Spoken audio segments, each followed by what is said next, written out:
할렐루야. 하나님께 영광 돌립니다. 오늘은 7절로 가겠습니다. 기도합니다. 하나님, 영광과 감사와 존귀가 하나님께 있습니다.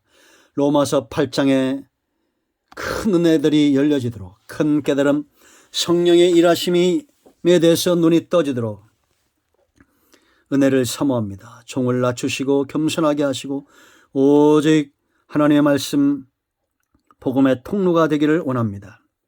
하나님이 귀하게 여기시는 이 영상을 접한 모든 죄병을 축복하시고 구원의 확신과 성령의 일하심에 대해서 분명히 눈이 떠지고 확신하는 일이 있게 하옵소서. 오늘도 말씀하실 하나님을 찬양합니다. 예수님의 이름으로 기도합니다. 아멘. 자, 여러분, 우리가 성령의 일하심에 대해서 지금 로마서 8장의 말씀들을 사모하고 있습니다. 세상에 여러분 수많은 종교들이 있죠. 그러나 딱 두 종류로 나눠집니다. 육성을 붙들고 씨름하는 종교, 그런가 하면 성령, 영을 쫓아 행하는 신앙, 두 종류만 있을 뿐입니다. 나머지는 오직 복음적인 교회의 나머지 전부는 이 땅에 소망을 두게 하고 육체의 소망을 이루게 하는 겁니다. 그 열매는 사망입니다. 그러나 성령을 쫓아 행하는 저와 여러분은 생명과 평안의 길로 가는 겁니다. 분명히 이걸 구별해야 됩니다. 그래서 하나님의 일하심 첫 번째는 육신에 있는 자들과 달리 하나님을 기쁘시게 한다 그랬죠. 하나님은 어떤 자들을 기뻐합니까? 정죄에서 벗어난 자, 영을 쫓아 율법의 요구가 이루어진 구원의 역사를 날마다 체험하고 주님을 의지하게 하는 자, 육신의 일이 아닌 하나님의 일, 생명과 평안을 쫓아 행하는 자들입니다. 자, 또 7절 보세요. 하나님은 어떤 자들을 기뻐하느냐? 육신의 생각은 그랬습니다. 하나님과 뭐가 된다 했어요? 원수가 되나니. 하나님을 기뻐해야 될 사람들인데 하나님과 원수가 된다는 거예요. 이는 왜? 하나님의 법에 굴복하지 아니할 뿐 아니라 할 수도 없음이니라 라고 말합니다. 그러므로 여러분, 저와 여러분의 생애에 무엇이 가장 큰 원수인지 알 수 있겠죠? 바로 우리의 육성입니다.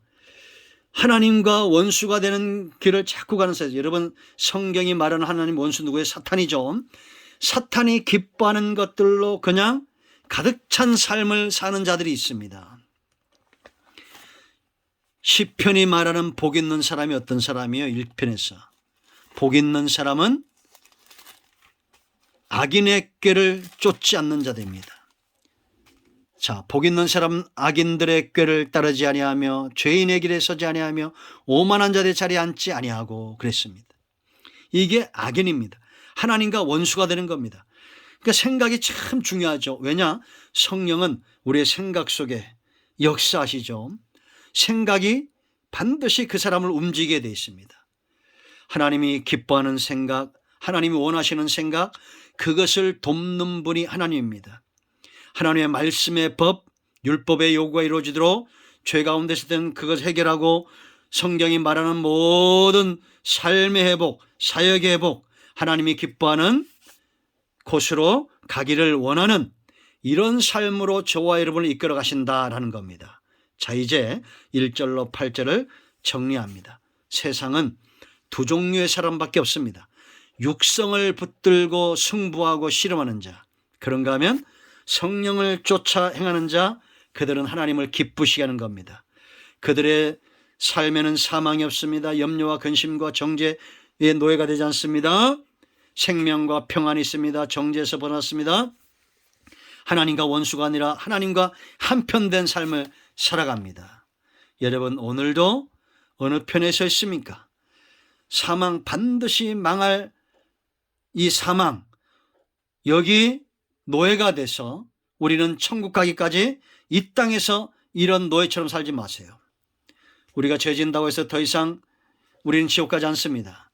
그러나 이제는 하나님을 기쁘시게 하는 삶, 하나님으로 근심하는, 하나님으로 노아시대처럼 인간 만든 것을 후회하게 하는 그런 삶을 살지 않고 하나님 편에 속해 하나님을 기쁘시게 하는 삶을 살기를 축복합니다. 할렐루야. 자, 성령의 일하심 큰 두 번째가 있습니다. 성령은 또 어떤 일을 행할까요? 자, 9절부터 11절까지 소속을 분명히 합니다. 자, 9절 말씀부터 우리가 차분하게 11절까지 한번 읽겠습니다. 9절. 만일 너희 속에 하나님의 영이 거하시면, 그러니까 우리가 성령의 사람이라는 얘기예요. 너희가 육신에 있지 아니하고 뭐랬습니까?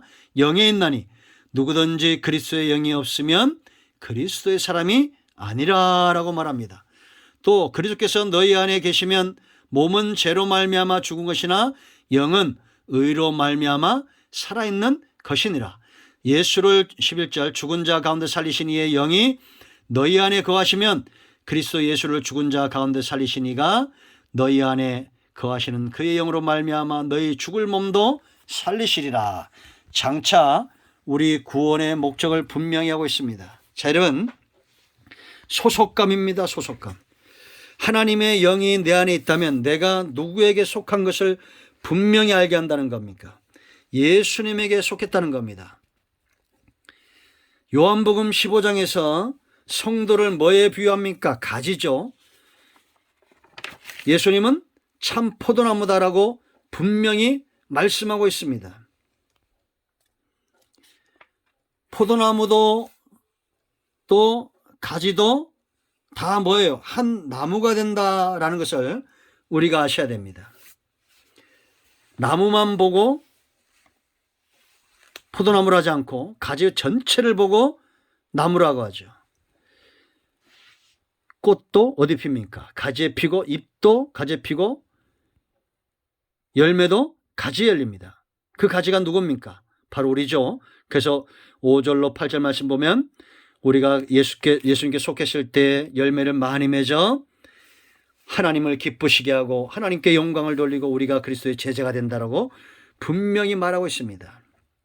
그런데 접붙임을 당하고 온전히 한 나무가 되기 위해서는 뭐 필요합니까? 시간이 필요하고 관리가 필요하고 영양분이 필요하죠. 그렇지 않습니까? 제가 그저께 말씀드렸던 대로 우리가 대한민국에서 태어나고 부모를 만나고 어떤 부모를 만나야 굉장히 중요하고 또 좋은 학교를 가고 군대를 가고 결혼을 하고 그 모든 삶에서 좋은 것도 있고 나쁜 것도 있고 다양한 것들을 경험하면서 우린 대한민국 사람이란 분명한 확신이 든다라는 겁니다. 마찬가지로 우리가 성령 안에서 아직 온전한 하나님 나라가 오지 않았기 때문에 어떨 때로는 연단도 받고 때로는 넘어질 때도 있고 그러던 때는 푸른 초장과 실만한 물가들도 경험 하나님이 우리를 목자가 돼서 우리를 이끌어 가시잖아요.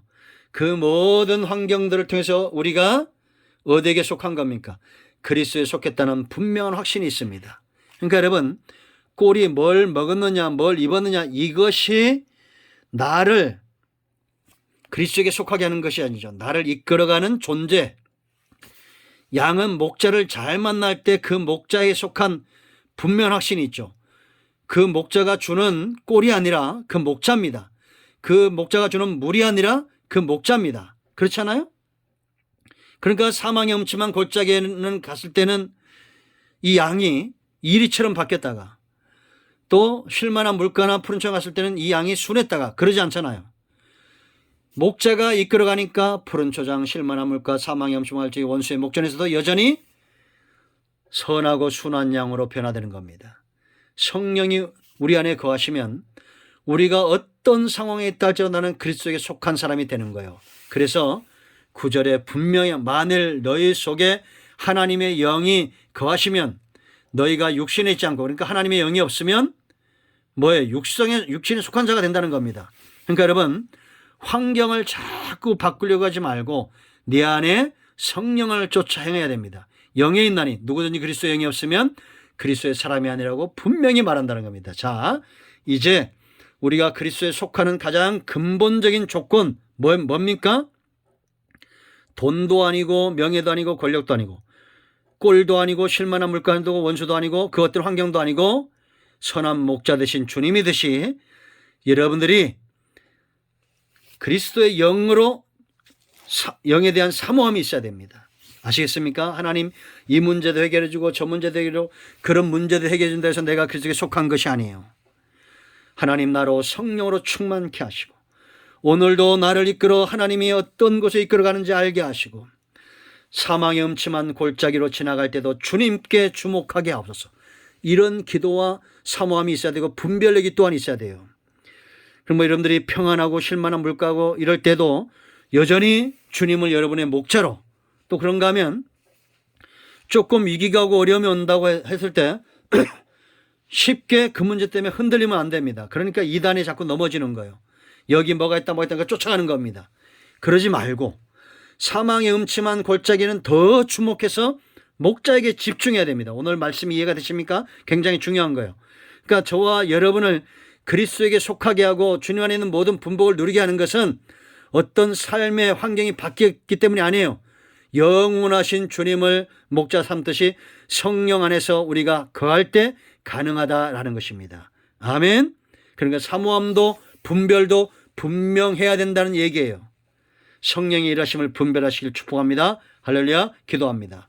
하나님, 오늘 이 말씀대로 그리스도에게 속하도록 성령의 일하심을 분별할 수 있는 지혜로운 백성들 되게 하옵소서. 예수님의 이름으로 사모하며 기도합니다. 아멘. 이제 선포합니다.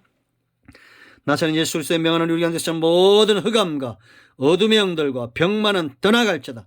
막힌 것들은 열려질지어다. 예수님의 이름으로 축복하며 선포하며 기도합니다. 아멘. 간증을 나누시기 바랍니다. 반드시 응답됩니다. 많은 간증의 소리들이 있습니다. 아멘.